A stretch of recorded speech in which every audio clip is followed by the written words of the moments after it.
क्या आप इसे पहचानते हो? शायद हम में से कई लोग इसे जानते ही होंगे। ये है ओलियंडर का फूल यानी कनेर का फूल। ये फूल का पौधा इतना आम है कि हम इसे हर जगह देख सकते हैं। लेकिन क्या आपको ये पता है जो हर जगह मिलने वाला ये पौधा हाईली पॉइजनस है? बिल्कुल सच है ये बात। आप सोच रहे होंगे आज क्राइम के बदले में फूल पौधा पत्तियों के बारे में क्यों बात कर रही हूँ। वजह है, मैं आपको सिर्फ ये समझाना चाहती हूँ कि बिल्कुल नॉर्मल दिखने वाला सुंदर फूलों वाला ये पौधा किसी का जान ले सकता है, जैसे आज का हमारा केस में हुआ था। एक टॉल एंड हैंडसम बहुत ही शर्मीला लड़का जो एक चिल्ड्रन हॉस्पिटल का सिक्योरिटी गार्ड के तौर पर काम करता था, वो असल में एक खूंखार सीरियल किलर था जिसने 39 लोगों की जान ली थी। ये है टियागो हेनरिक द रोका AKA मोटरसाइकिल किलर केस। शुरू करने से पहले अगर आपको मेरी वीडियो अच्छा लगे तो प्लीज लाइक कीजिएगा और कमेंट भी। इससे मुझे मोटिवेशन और वीडियो को रीच दोनों मिलता है।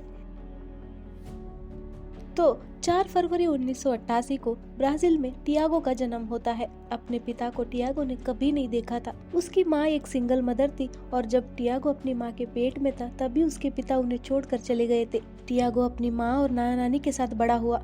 उसकी माँ घर चलाने के लिए कई जगहों पर काम करती थी और टियागो का ज्यादातर लालन पोषण उसके नाना नानी ने ही किया था। माँ सुबह जाती तो रात को घर लौटती थी। बूढ़े नाना नानी अपने से जितना बन पड़ता था उतना ध्यान देते थे टियागो पर। टियागो थोड़ा बड़ा हुआ तो उसकी माँ का रिश्ता एक आदमी के साथ शुरू होता है, जिसकी वजह से वो घर से और दूर रहने लगती है। ज्यादातर अकेले रहने वाले टियागो पर उसके पड़ोस में रहने वाले एक बहुत ही घटिया मानसिकता वाला आदमी का नजर पड़ता है और वो पड़ोसी जब भी मौका मिलता तब वो टियागो का यौन शोषण करने लगता है। टियागो अपने घर में असुरक्षित महसूस करने लगता है और अपने ज्यादातर समय स्कूल में ही बिताने लगता है। लेकिन वो स्कूल में दूसरे बच्चों के बदमाशी का शिकार बनने लगता है। चुपचाप और शर्मिला टियागो को परेशान करने में बच्चों को मजा आता था। टियागो को लगा कि हाई स्कूल में उसकी हालत सुधर जाएगी, लेकिन हाई स्कूल तो उसके स्कूल लाइफ से भी बदतर निकला। टियागो को एहसास हुआ कि वो लड़का और लड़की दोनों जेंडर से आकर्षित होता है और लड़कियों से अपनी मन की बात रखने में उसे दिक्कत होता था। जब भी वो अपनी फीलिंग्स किसी लड़की के सामने इजहार करता तो वो मजाक का पात्र बनता। लड़कियों द्वारा मजाक उड़ाए जाने पर, रिजेक्ट होने पर टियागो गुस्सा हो जाता था। धीरे धीरे ये गुस्सा इतना बढ़ने लगा कि टियागो छोटी छोटी बातों पर भी झगड़े पर उतारू हो जाता था। टियागो बड़े होने के बाद भी अपनी माँ के साथ ही रहता था। टियागो जैसे जैसे वयस्क होता गया वैसे वो अच्छा स्वभाव का बढ़िया इंसान बनता गया। बाहर से यानी लोगों के सामने कम से कम बढ़िया कदकाठी और आकर्षक चेहरे के बदौलत टियागो को जल्दी नौकरी मिल गया। वो अलग अलग जगहों पर सिक्योरिटी के तौर पर काम करने लगा, शॉपिंग सेंटर, ऑफिस वगैरह वगैरह। अपने अरेस्ट से 2 महीने पहले ही वो चिल्ड्रन हॉस्पिटल में सिक्योरिटी के तौर पर नौकरी करने लगा था। हॉस्पिटल में जितने भी स्टाफ थे उन्होंने यही कहा कि टियागो एक बहुत ही अच्छा और कम बोलने वाला, काम में ईमानदारी रखने वाला बंदा था जो अपने काम को पूरी शिद्दत से करता था। मतलब टियागो बीमार बच्चों के बीच काम करने से पहले और काम करते वक्त लगातार लोगों का जान ले रहा था। इससे ज्यादा खौफनाक कुछ और हो सकता है? पुलिस इन्वेस्टिगेशन में ये पता चला कि टियागो की जिंदगी में ऐसा कोई मोड़ नहीं आया था जिससे वो अपना रास्ता सीरियल किलर बनने की तरफ मोड़ा था। जांच में टियागो ने खुद इस बात को कबूला। उसने कहा कि वो सिर्फ अपने शौक और खुशी के लिए कत्ल करता था। उसने कहा कि उसे कोई प्रेफरेंस नहीं था अपने शिकारों में। वो किसी को भी रैंडमली चुन लेता था और मार डालता था। वो कुछ दिनों तक कत्ल करने के बारे में सोचता था, बस एक दिन शराब के नशे में निकलता था, जो भी मिला उसका कत्ल करता था। टियागो अपने इस किलिंग स्प्री को 2011 में शुरू किया था और उसका कत्ल का तरीका काफी डिस्टर्बिंग और अजीब था। कई दिनों तक कत्ल करने के बारे में सोचने के बाद किसी रात को वो खूब शराब पीता था, फिर अपने मोटरसाइकिल में निकल पड़ता था। जैसे ही अपने शिकार के पास पहुंचता तो वो जोर से चिल्लाकर कहता, रॉबरी। उसके शिकार कुछ समझ पाते उससे पहले टियागो अपने ऑटोमेटिक गन से पॉइंट ब्लैंक रेंज से उन्हें गोली मारता था। कत्ल के बाद टियागो मौकाए वारदात से भाग जाता था। वो कत्ल करने जाने से पहले अपने मोटरसाइकिल का नंबर प्लेट को चुराए हुए नंबर प्लेट से बदल देता था ताकि उसे कोई ट्रेस न कर पाए। टियागो के पास अच्छा मौका होने के बावजूद वो पीड़ितों का जेवर, पैसा या कुछ भी नहीं लेता था, जिससे ये क्लियर था कि टियागो के पास कोई वजह ही नहीं था इन निर्मम हत्याओं के पीछे। वो सिर्फ एक संकी साइकोपैथ था बस। वैसे तो टियागो ने कहा था कि वो कोई चुनिंदा लोगों को नहीं मारता था, लेकिन उसके ज्यादातर शिकार जवान लड़कियां, बेघर लोग या क्रॉस ड्रेसर्स होते थे। टियागो वेश्याओं और समलैंगिक लोगों को अपना निशाना बनाने की बात को माना। उसका पहला शिकार एक आदमी था।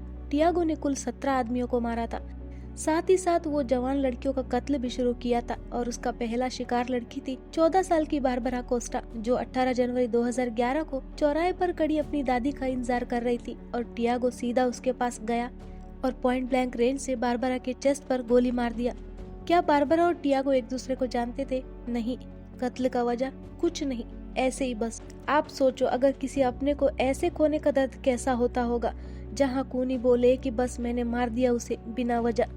अगले दिन यानी 19 जनवरी को टियागो 23 साल की बियाट्रिस मोरा को मार देता है। टियागो ने अपने ज्यादातर विक्टिम्स का गोली मारकर हत्या की थी, तो कुछ आदमियों को चाकू घोंपा था, तो कुछ वेश्याओं का गला घोंटकर हत्या किया था। जब जांचकर्ताओं ने पूछा कि कत्ल की अगली सुबह कैसा लगता था, तो टियागो ने कहा कि उसे अफसोस होता था। उसने एक इंटरव्यू में कहा कि असल में वो माफी मांगना चाहता है, लेकिन अब माफी मांगने के लिए बहुत देर हो चुकी है। अगर वो सच में गिल्टी था तो कत्ल को कंटिन्यू क्यों करता।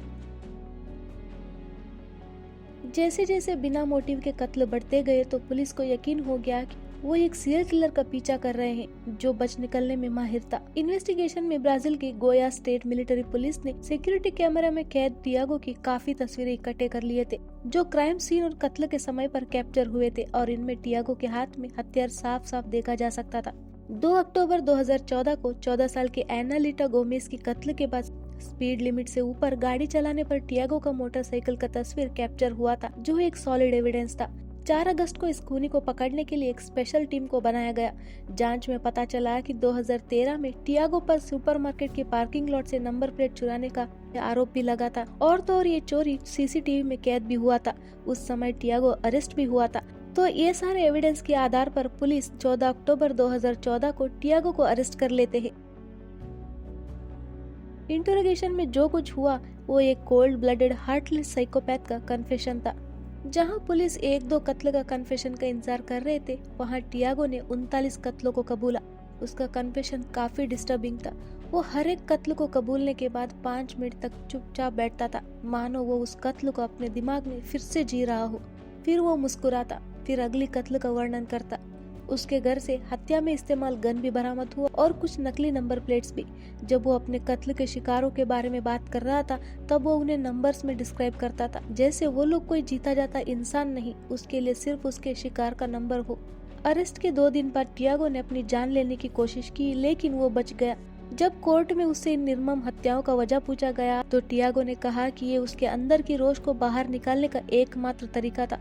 उसने कहा कि बचपन में पड़ोसी ने उसका यौन शोषण किया था और उस समय कुछ ना कर पाने का रोष उसे अंदर ही अंदर खाए जा रहा था, और बड़े होने के बाद भी ये उसके मन से नहीं गया, और ये आग सिर्फ किसी के जान लेने पर ही शांत होता था। लंबी कार्रवाई के बाद मई 2016 में टियागो को 11 कत्लों में दोषी पाया गया और उसे 30 साल का सजा सुनाया गया। टियागो के कत्ल के कबूलनामे के बाद जितने भी लोग उसे जानते थे, उन्हें अपने कानों पर यकीन ही नहीं हुआ। जो हर रोज ईमानदारी से काम पर जाने वाला अच्छा स्वभाव का शर्मीला लड़का सीरियल किलर है, जिसने 39 लोगों का कत्ल किया है। इस केस में सबसे दर्दनाक बात यह है कि टियागो ने जिन 39 लोगों का जान लिया है, उसके पीछे कोई वजह नहीं था। उसने उन्हें बिना वजह मारा था। फिर मिलते हैं एक नए केस के साथ। अलविदा।